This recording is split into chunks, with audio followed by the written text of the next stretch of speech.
بالله السميع العليم من الشيطان الرجيم. بسم الله الرحمن الرحيم.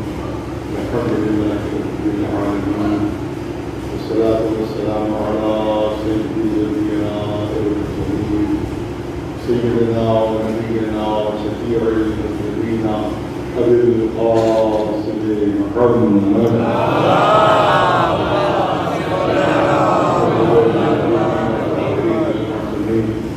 أما بعد، فقد قال الله سبحانه تبارك وتعالى في كتابه المبين والله أصدق القائلين والذي بعث في الأميين رسولا منهم يتلو عليهم آياته ويزكيهم ويعلمهم الكتاب والحكمة وإن كانوا من قبل لفي ضلال مبين.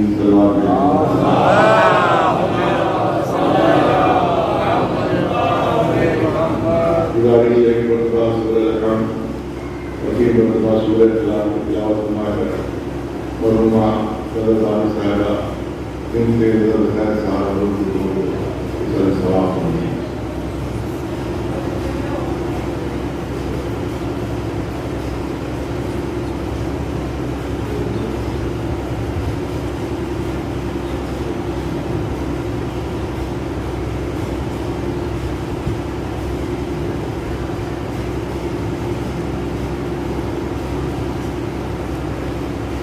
آئے کریمہ بہت ہی مشہور معروف ہے جو آپ اللہ مسلسل سورہ قرآن سناتے رہتے ہیں، اور اس میں اللہ تبارک و تعالیٰ کا اعلان کرا ہے کہ اللہ وہ اللہ ہے جس سے انہیں میں کے رسول بھیجا. پھر اس رسول کے صفات بیان ہو رہے ہیں کہ رسول وہ ہے ان کے سامنے آیا کہ اللہ کی دعوت کرتا ہے، یہ رسول وہ ہے جو ان کے نفسوں کو پاک کرتا ہے، یہ رسول وہ ہے جو ان کو کتاب حکمت کی تعلیم دیتا ہے، حالانکہ اس کا قبل کسی بھی کو نہ کرنا ہے. کیا ہے کہ ماشاء اللہ تمام حضرات قائل اور فاہم ہیں اور بہت زیادہ وضاحت کی ضرورت نہیں ہے، انشاءاللہ پڑے گی. اور یہ مشہور ہے کہ ہم کے بھی اشارہ کافی ہوتا ہے، لہٰذا گفتگو اشاروں میں ہوگی اور انشاءاللہ بعد میں آپ پہنچے گی. آپ دیکھیں ابتدا ہو رہی ہے آئے کلمہ کی اللہ وہ اللہ ہے. اس کے کیا معنی ہوئے؟ اس کے معنی یہ ہوئے کہ اللہ اپنے کو پہچان والا ہے، اپنا تعارف پیش کرتا ہے. اللہ وہ اللہ اپنا تعارف پیش کر رہا ہے. تو جب بھی کوئی ذات کوئی شخصیت اپنا تعارف پیش کرواتی ہے تو اپنے صفات بیان کرتی ہے، اپنی کمالات بیان کرتی ہے. یہ ہوں میں ایسا ہوں، میں ایسا ہوں، میں ایسا ہوں، میں ایسا ہوں.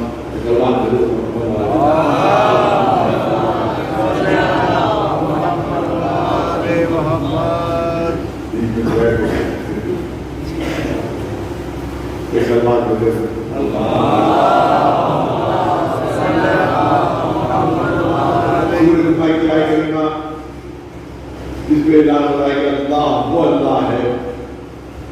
تو ابتدائی آیت سے اندازہ ہوتا ہے کہ قدرت اپنا تعارف پیش کرتا ہے. اللہ خود کو پہچانوار تھا، تو جب بھی کوئی شخصیت کوئی ذات اپنا تعارف پیش کرتی ہے تو پہچانواتی ہے، تو اپنے صفات بیان اپنے کمالات بیان کرتے ہیں. میں ایسا ہوں، میں ایسا ہوں، میں ایسا ہوں. ایسا تو آپ نے کبھی نہیں دیکھا ہوگا کہ کوئی پہچانوار اپنے کو صفت کسی اور کی بیان کرتا ہے. پہچانوار اپنے کو کمالات کسی اور کے بیان کرتے. یہ قدرت نے عجیب انداز دیا ہے، عجیب انداز دیا ہے. اپنے کو پہچانوار اللہ وہ اللہ ہے، اللہ وہ اللہ ہے. اپنا تعارف ہو رہا ہے، اپنے کو پہچانوا رہا ہے. مگر عجیب بات ہے اپنے سے بات بیان نہیں ہو رہے ہیں، رسول کے سے بات بیان ہو رہا ہے. میں ایسا اللہ ہوں جس نے ایسا رسول بھیجا. اب تصور کیجیے کہ وہ رسول کتنا عظیم ہوگا کہ کہ جس کے ذریعے سے پروردگار اپنے کو پہچانا رہا ہے.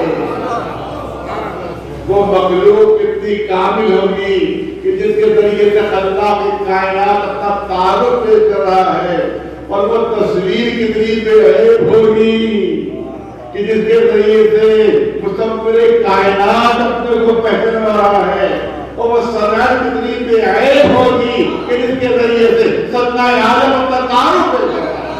ایک سلام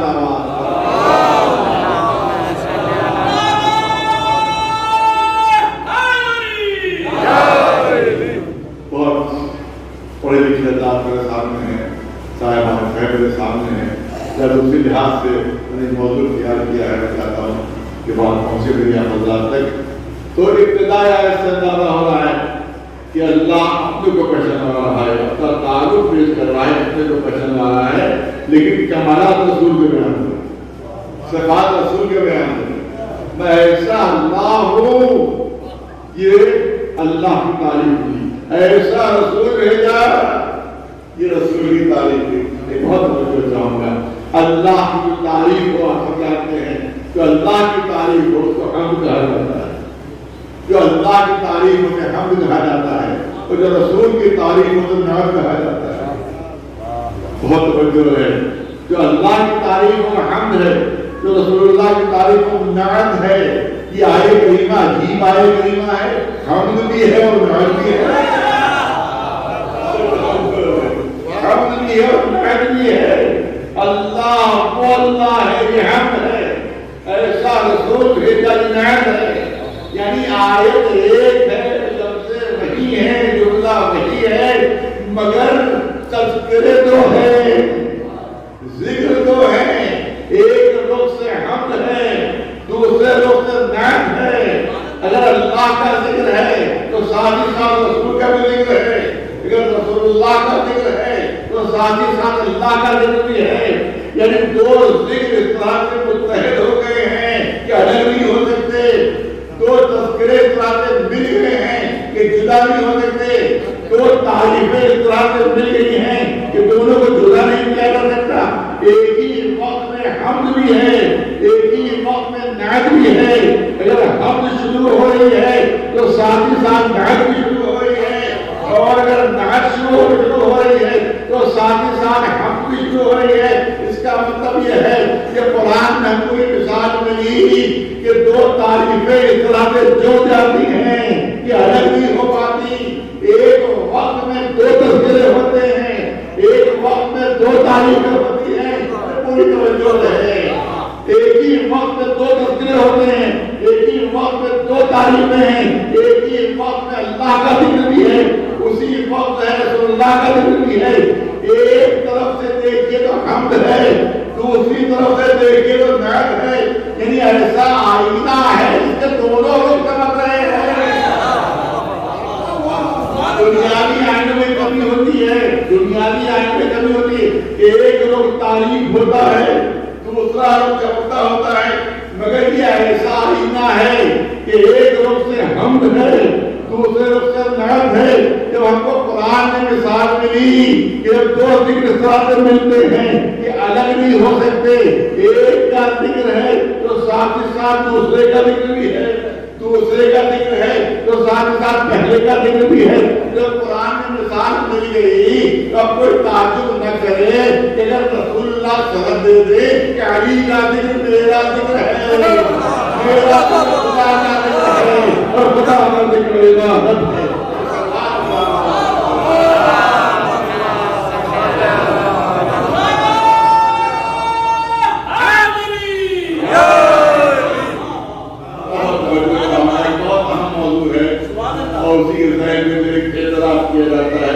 انشاءاللہ اعتراض بھی دفع کرنے کی کوشش ہوگی, اور وہ اعتراض بھی ہوتا ہے کہ صاحب ہماری منصوب میں اہل بیت کا ذکر زیادہ ہوتا ہے, ہماری منصوب میں مولا علی کا ذکر زیادہ ہوتا ہے, ہماری منصوب میں رسول اللہ کا ذکر کم ہوتا ہے, اہل بیت کے فضائل زیادہ بیان کیے جاتے ہیں, اہل بیت کا تذکرہ زیادہ ہوتا ہے.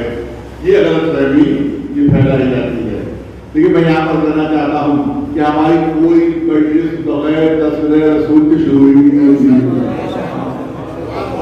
ابھی آپ نے خطبے میں دیکھا کہ پہلے اللہ کا ذکر ہوا، پھر رسول اللہ کا ذکر ہوا، اس کے بعد ہم نے اپنی بات شروع کی۔ اس کا مطلب ہے کوئی محفل، کوئی مجلس بغیر اللہ کے ذکر کے، بغیر رسول اللہ کے ذکر کے شروع ہی نہیں ہوتی ہے۔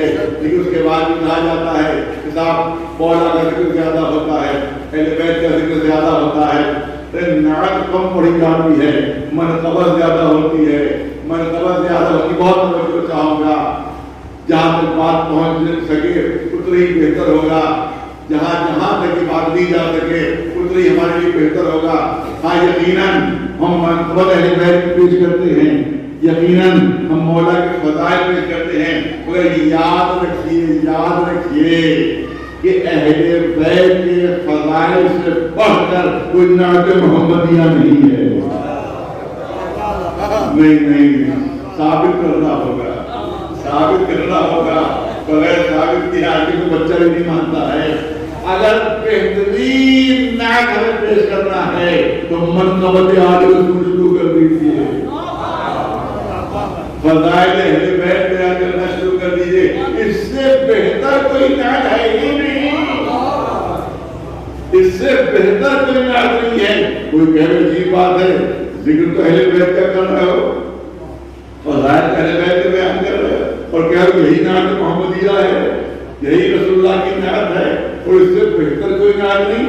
مثال پیش کرو اگر چھوٹے بچے بھی سمجھ جائیں، کسی ماہر مصور نے ایک خوبصورت حسین تصویر بنائی، ایک لاجواب تصویر بنائی، وہ تصویر ہمارے سامنے آئی، ہم نے تصویر کی تعریف کرنا شروع کی، کیا حسین تصویر ہے، کیا خوبصورت تصویر ہے، کیا عمدہ خاکہ کھینچا گیا ہے، کیا حسین رنگ بھرے گئے ہیں، ہم تعریف تصویر کی کر رہے ہیں، ہم تعریف تصویر کی کر رہے ہیں، لیکن خوش ہو رہا ہے مصور،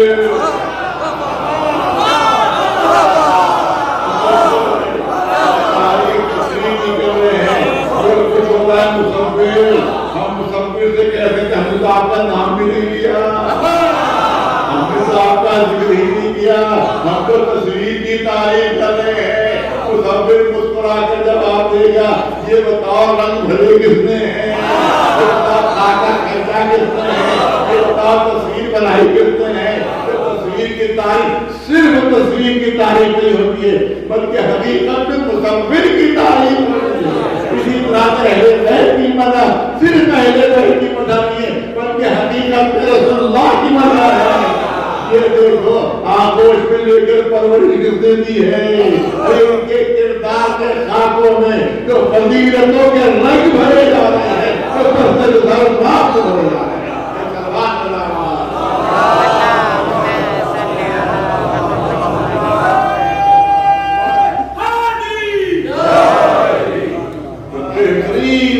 محمدیہ جب ہو سکتی ہے تو وہ منقبت ذکر اہل بیت علیہ السلام ہے، جو کہتے ہیں کس کے فضائل منتقل ہو رہے ہیں، کن کے جگر کے ٹکڑے ہیں، کن کے دل کے ٹکڑے ہیں، ان کی تعریف رسول اللہ کی تعریف، ان کی مدح رسول اللہ کی مدح ہے۔ اور اگر کوئی اور بھی واضح نہ ہوا ہو تو میں کرنا چاہتا ہوں، ایک اور مثال دینا چاہتا ہوں۔ ہوتا ہے کسی نے ایک نیا گھر بنایا تو اس کا کوئی دوست آیا تو کہا کہ آئیے دیکھنے میں کتنا خوبصورت گھر بنایا ہے، آئیے دیکھیے۔ وہ آج یہ بہترین ڈرائنگ روم ہے اور یہ ڈائننگ روم ہے اور یہ بڑا روم ہے اور یہ بڑا روم ہے۔ اس کے بعد پھر باغیچے میں لے گئے، دیکھ کیسے خوبصورت طرف منگواہی تو باہر کی طرف آیا ہے، یہ بہترین طرف ہے، کتنا حسین طرف ہے، کتنا خوبصورت طرف ہے۔ میں اس طرف کے پاس پہنچا، میں نے کہا کیا عمدہ ہوا ہوا، کیا سرسبز و شاداب پتے ہیں، کیا سرسبز و شاداب پتے ہیں اس کے۔ تو بگڑ کے بولے تھا آپ تو پتوں کی تعریف کر رہے ہیں، ہم طرف کی تعریف بھی نہیں کر رہے۔ میں نے کہا کہ اس کی مضبوط شاخیں تھی، دیکھیے پھر آپ نے بھی کیا، ارے درخت کی تعریف آپ نے کی نہیں، آپ نے شاخوں کی تعریف کر رہے ہیں۔ میں نے کہا کیا حسین اور خوبصورت پھول ہے اس میں، کیا حسین اور خوبصورت پھول ہے۔ ارے صاحب درخت کی تعریف تو کیجیے، آپ کو پھولوں کی تعریف کر رہے ہیں۔ میں نے کیا مضبوط جڑ ہے اس کی، کیا مضبوط جڑ ہے اس کی۔ آپ درخت کو تو پوچھ ہی رہے ہیں، درخت کی تو تعریف ہی نہیں کر رہے ہیں، آپ تو جڑ کی تعریف کر رہے ہیں، آپ تو پھولوں کی تعریف کر رہے ہیں، آپ تو شاخوں کی تعریف کر رہے ہیں، آپ تو پتوں کی تعریف کر رہے ہیں. ارے درخت کی تعریف تو کیجیے. میں کہوں گا آپ کیسے آدمی ہیں یہ بتائیے، اگر کسی طرف میں جڑ نہ ہو، کسی طرف میں شاخیں نہ ہو، کسی طرف میں پتے نہ ہو، کسی طرف میں پھول نہ ہو، تو کسی طرف میں تعریف کے لیے بچے گا کیا؟ اہل بیت وہ شخص کہتے ہیں جو شجر نبوت کی کوئی شاخ ہے، کوئی پھول ہے، کوئی پھل ہے، کوئی پتا ہے، ان کی تعریف رسول کی تعریف ہے.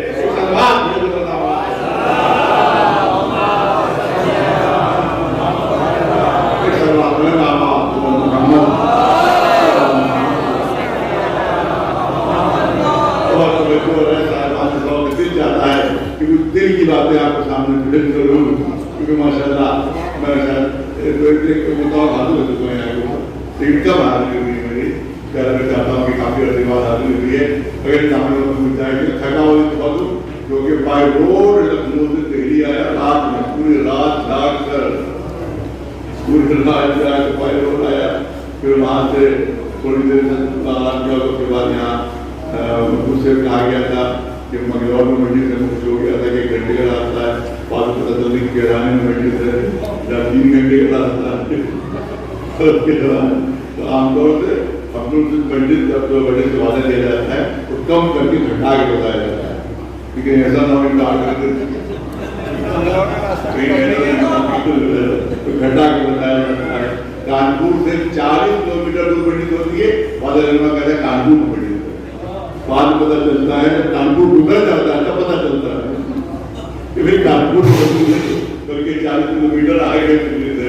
کبھی کہا جاتا ہے کہ ہم لوگ تجربہ بتا رہے ہیں، کہا جاتا ہے کہ سڑک تھوڑی سی خراب تو ہم سمجھ جاتے ہیں کہ سوائے گھوڑوں کو ڈوبے نہیں. کبھی کہا تھوڑی سی خراب ہے، اور جب کہا جاتا ہے زیادہ خراب ہے تو سمجھ جاتے ہیں سڑک کا کوئی وجود ہی نہیں ہوگا. ایک سلمان بھیج ہوتا ہے،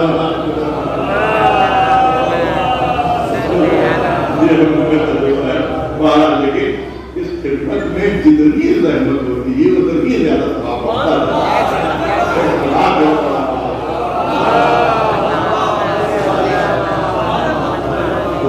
باتیں کرنا چاہتا ہوں تاکہ جو غلط فہمیاں پیدا کی جاتی ہیں وہ رفع ہو سکے. مولا کا تذکرہ زیادہ ہو رہا ہے، مولا علی کی فضائل زیادہ بیان کیے جا رہے ہیں، رسول اللہ کا تذکرہ کم ہو رہا ہے، رسول اللہ کے فضائل کو بیان کیے جا رہے ہیں. حقیقت میں ہم مولا کے فضائل پڑھتے اور پڑھتے رہیں گے، مولا کے کمالات بیان کرتے اور کرتے رہیں گے. لیکن ہرگز کسی کو یہ غلط فہمی پیدا نہیں ہونا چاہیے کہ ہم معاذ اللہ رسول کا مرتبہ کم سمجھتے ہیں اور مولا علی کا مرتبہ زیادہ سمجھتے ہیں. ہرگز نہیں شیعہ کا عقیدہ، کسی شیعہ کا عقیدہ نہیں. شیعہ اتنا صحیح بات ہوئی ہے، شیعہ اتنا شریف کسی کا یہ عقیدہ نہیں ہے، کسی کا ہے اس منبر سے ارادہ کسی کا عقیدہ یہ نہیں ہے کہ مولا علی کا مرتبہ زیادہ ہے اور رسول اللہ کا مرتبہ کم ہے. کیونکہ ہم سب کا عقیدہ یہ ہے کہ پوری کائنات میں اللہ کے بعد افضل کائنات اور افضل موجودات محمد مصطفیٰ صلی اللہ علیہ وسلم.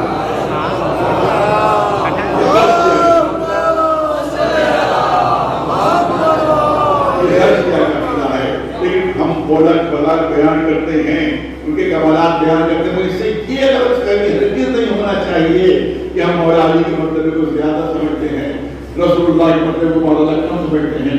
نہیں، توجہ میں رکھنا چاہتا ہوں، ہم مولا علی کے فضائل اس لیے بیان کرتے ہیں، مولا علی کے مراتب اس لیے بیان کرتے ہیں تاکہ دنیا کو یہ پتہ چلے، تاکہ دنیا کو یہ خبر ہو کہ جب شاگرد ایسا ہے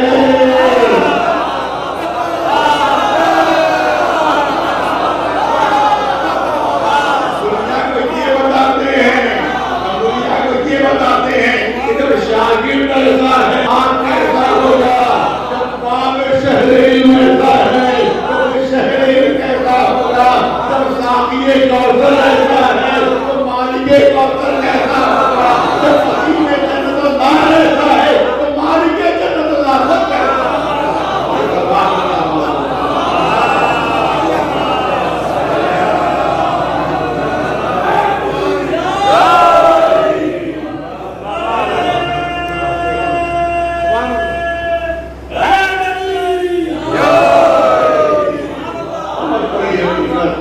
بڑی سچائی جو مسلمانوں تک پہنچنا چاہیے کہ بہت سے فضائل کمالات ایسے ہیں رسول اللہ کے ہیں مگر مصلحتاً رسول اللہ میں ظاہر نہیں ہوئے، بلکہ ان آئینوں میں ظاہر ہوئے ہیں کہ جو رسول کے جگر کے ٹکڑے ہیں، جو رسول کے دل کے ٹکڑے ہیں۔ مجھے یقین ہے کہ کسی کے عقیدے کے اوپر شک کرنے کا مجھے حق نہیں ہے۔ تمام مسلمان رسول اللہ سے محبت رکھتے ہیں، تمام مسلمان رسول اللہ سے عشق رکھتے ہیں، مسلمان جتنے بھی ہے رسول اللہ کے نام پر جان قربان کرنے کے لیے آمادہ رکھتے ہیں، مگر پھر بھی مگر اتنے بہت بڑا مگر ہے، اتنے بہت بڑا مگر ہے، مگر پھر بھی کچھ ایسے عقائد کیوں آ جاتے ہیں کہ جو رسول اللہ کی شان کے خلاف ہوتے ہیں؟ کیوں آ جاتے ہیں؟ کس لیے آ جاتے ہیں؟ میں چاہتا ہوں کہ مسئلہ حل ہو جائے کہ کس لیے؟ میں نے کہا پہلے ہی بیان کر دیا، ہر مسلمان شہدائی رسول اللہ جان دینے والا ہے، رسول اللہ کے نام پر مجھے حق نہیں کسی کی محبت میں شک کروں، کسی کے عشق میں شک کروں۔ اس کے بعد بھی کچھ ایسی آتے آ جاتی ہیں کہ جس سے توہین رسالت ہونے لگتی ہے، جس سے رسول اللہ کی شان میں کمی آ جاتی ہے۔ اس کا سبب کیا ہے؟ اس کا صرف ایک سبب، اس کا سبب یہ ہے کہ اگر اہل بیت کے ذریعے سے رسول اللہ کو لیں گے، اگر اہل بیت کے ذریعے سے رسول اللہ کو لیں گے تو رسول اللہ کے سلسلے میں کبھی کوئی غلط فہمی پیدا نہیں ہوگی۔ اہل بیت کے ذریعے سے رسول کو لیں، اہل بیت کے ذریعے سے رسول اللہ کو لیں تو کسی کو انگلی رکھنے کی بھی ہمت نہیں ہوگی کہ دانے انگلی رکھنے کی ضرورت نہیں ہوگی۔ کیوں بات اللہ ہے کیا کیا کرنا پڑتا ہے؟ کہا جاتا ہے کہ ہم اہل بیت کو رسول سے بڑھا دیتے ہیں، اہل بیت کو رسول سے بڑھا دیتے ہیں، اہل بیت کو رسول سے بڑھا دیتے ہیں۔ اس کی ایک اور وجہ ہے، اس کی وجہ یہ ہے کہ وہ رسول اللہ کو اپنے مولویوں سے سنتے ہیں،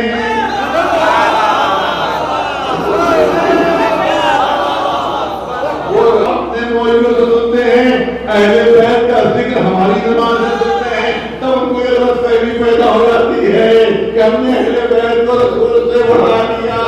اگر اہل بیت کو ہماری زبان سے سنا ہے تو رسول اللہ کو بھی ہماری ہی زبان سے سنا، تو کبھی یہ غلط فہمی پیدا نہیں ہوگی۔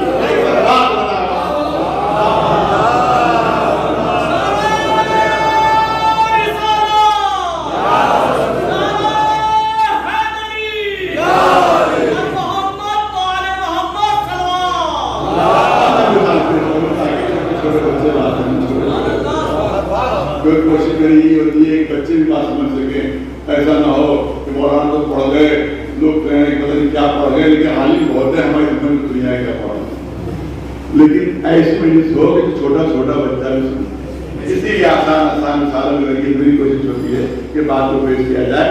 تو آپ دیکھیں کسی تصویر کے اگر کئی ٹکڑے ہوں، کسی تصویر کے کئی ٹکڑے ہوں تو اگر صرف ایک ٹکڑا اس تصویر کا ہمارے سامنے لایا جائے کہ ذرا پہچانیے کس کی تصویر ہے، تو کیوں سارے ٹکڑے ہمارے سامنے نہیں آئے اور صرف ایک ٹکڑا سامنے آیا ہے تو پہچاننے میں ہمیشہ غلط فہمی ہوتی ہے۔ کوئی کسی کا نام لے گا، کوئی کسی کا نام لے گا، کوئی کسی کا نام لے گا، کوئی کسی کا نام لے گا، جب تک کہ سارے ٹکڑے ملا نہ دیے جائیں اس وقت تک تصویر کی شناخت نہیں ہو سکتی، اس وقت تک تصویر کی معرفت نہیں ہو سکتی۔ ارے مسلمانوں میں اس لیے غلط فہمی پیدا ہوتی ہے رسول اللہ کے سلسلے میں کہ صرف ایک ٹکڑا لے کر رسول کو پہچاننے کی کوشش کی جا رہی ہے۔ رسول کی تصویر 14 ٹکڑوں سے مل کر جب تک سارے 14 ٹکڑے ملا نہیں لیے جائیں گے اس وقت تک تصویر کی شناخت نہیں ہو سکتی، تصویر کی معرفت نہیں ہو سکتی۔ اور یہ تصویر کاغذ کے ٹکڑوں سے نہیں بن رہی ہے، دل کے ٹکڑوں سے بن رہی ہے، جگر کے ٹکڑوں سے بن رہی ہے۔ بچوں کا امتحان دیا جاتا ہے اور شاید بچے موجود ہیں، ذہانت کا امتحان ہوتا ان کا، ان کی آئی کیو کا امتحان دیا جاتا ہے، اس کو کہا جاتا ہے جگسا پزل۔ جگسا پزل کیا ہوتا ہے؟ یہ تصویر کے کئی ٹکڑے کر دیے اور الگ الگ لکیر دیا گیا، اس کا بچوں کے سامنے رکھ دیا گیا کون سب سے پہلے ٹکڑے جوڑ کر تصویر مکمل کرتا ہے، کون صحیح ٹکڑے جوڑ کر تصویر مکمل کرتا ہے، اس کو کہتے ہیں جگسا پزل۔ اور جو بچہ سب سے پہلے سارے ٹکڑے صحیح جوڑ کر تصویر مکمل کر دیتا ہے اس کو ذہانت کا پہلا انعام ملتا ہے۔ تو میں تو سمجھتا ہوں کہ اللہ نے بھی مسلمانوں کی ذہانت کا امتحان لینے کے لیے تصویر رسول کو 14 ٹکڑوں میں بانٹ دیا۔ کون ملا کر تصویر پہلے مکمل کرتا ہے؟ کوئی سلام بھیجے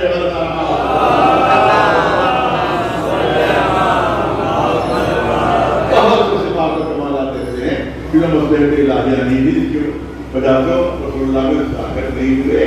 یہی وجہ ہے کہ رسول اللہ کی یہ بات اللہ نے مستقبل پیدا ہو جاتی ہے کہ رسول اللہ جاہل تھے، رسول اللہ بے پڑھے لکھے تھے۔ نہیں، جو پوری دنیا میں علم بانٹنے آیا ہو، جو پوری کائنات میں علم بانٹنے آیا ہو، وہ خود جاہل ہوگا۔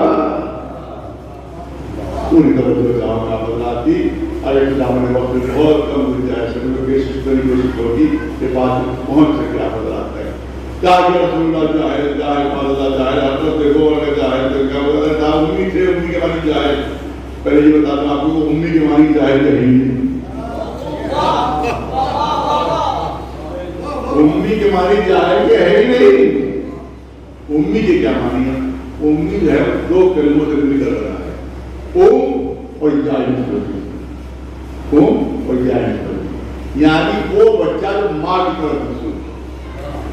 عرب میں اس زمانے میں اس بچے کو امی کہا جاتا تھا کہ جس نے صرف ماں کی آغوش میں تربیت پائی ہو، کسی استاد سے پڑھانا ہو، کسی مدرس کے پاس جانا ہو، کسی سے علم نہ سیکھا ہو، نہ لکھنا سیکھا کسی سے، نہ پڑھنا سیکھا کسی سے، صرف ماں کی آغوش میں تربیت پائی ہو، تو زمانے کی مائیں جاہل ہوتی تھی، تو ایسا بچہ نتیجتاً جاہل رہ جاتا تھا۔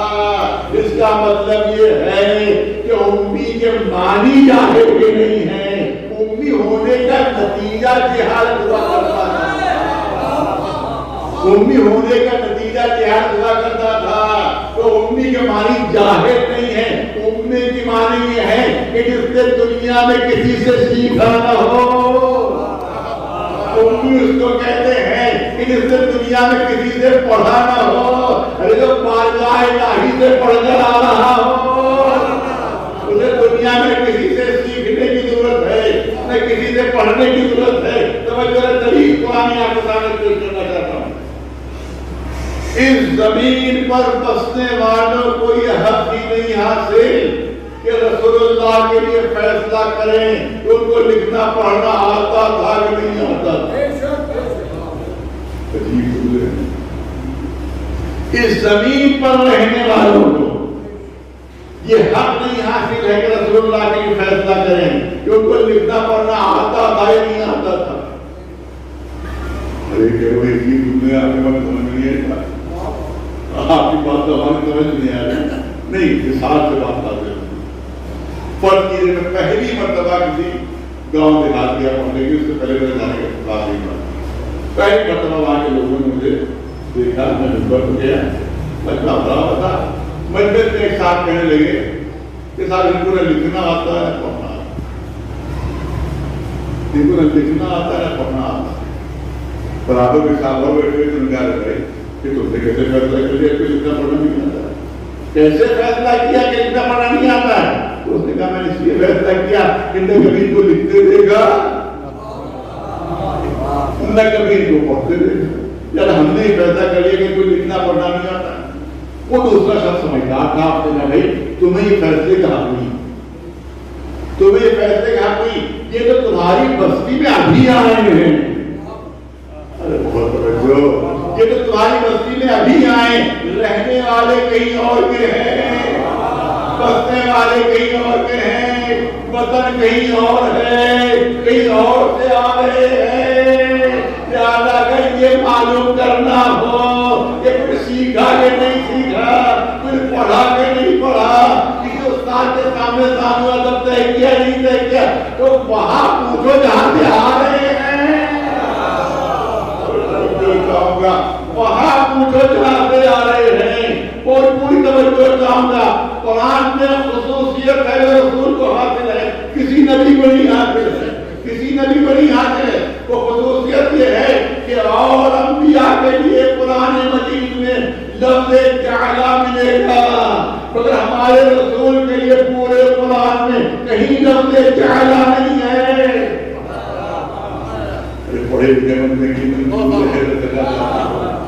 دوسرے انبیاء کی میں لفظ جعلا مل جائے گا جناب آدم کے لیے انی جاعل فی الارض خلیفہ لفظ جعلا مل رہا ہے جناب داؤد کی یا داؤد انا جعلناک خلیفۃ فی الارض لفظ جعلا مل رہا